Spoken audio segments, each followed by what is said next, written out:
প্রতিদিন প্রকৃতির কাছাকাছি যাওয়ার চেষ্টা করি, যাতে করে একটু নিজের মতো করে সময় কাটাতে পারি। কিন্তু প্রতিদিন তো আর যাওয়ার সময় সুযোগ হয়ে ওঠে না। সপ্তাহে 1 দিন 2 দিন যাই, সেই দিনগুলোতেই কিছু ভিডিও করে রাখি, যাতে করে যথাসময়ে আপলোড করতে পারি। কারণ ফেসবুকে এখন আবার রিচে এনগেজমেন্ট ধরে রাখার জন্য অবশ্যই আপনাকে রেগুলার ভিডিও আপলোড করতে হবে। তো অবশ্যই আমি একটু চেষ্টা করতেছি আমার পেজ বা প্রোফাইলটাকে কীভাবে আরও গ্রো করা যায়। সেই কারণে আজকে এখন এই মুহূর্তে আমরা আছি মির্জাপুরের অন্যতম একটা ভাইরাল প্লেস। বর্ষাকাল হলেই আমরা যেখানে যাই মূলত আর কি, সেরকম একটি জায়গা। কিন্তু বর্ষার সৌন্দর্য সবসময় আমরা উপভোগ করতে পারলেও এই সময়টাতে যেহেতু যাওয়া হয় না, তাই আজকে ভাবলাম যে এখানে কি অবস্থা দেখতে যাই। তারপরেও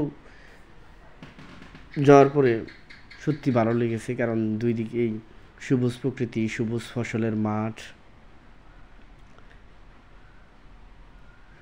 তো প্রাণ জুড়িয়ে যাওয়ার মতো অবস্থা, একেবারে গুদুলির লগন। যেহেতু রাস্তাটা অনেক ভাঙাচোরা, যে এই কারণে বাইক চালিয়ে যাচ্ছিলাম এই সময়, যেহেতু ভিডিও করতেছিলাম, এই কারণে ভিডিওটাতে অনেক বেশি সমস্যা হয়েছে।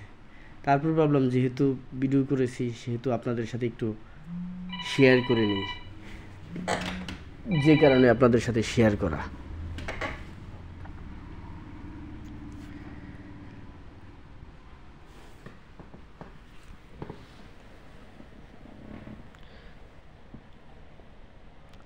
অসাধারণ সুন্দর একটি জায়গা। এটা হচ্ছে আমাদের মির্জাপুরের কেশবপুর বলে এই রোড, বদিরপাড়া কেশবপুরের এই যে রোডটায় মাঝখানে, এই রোডটায় আর কি।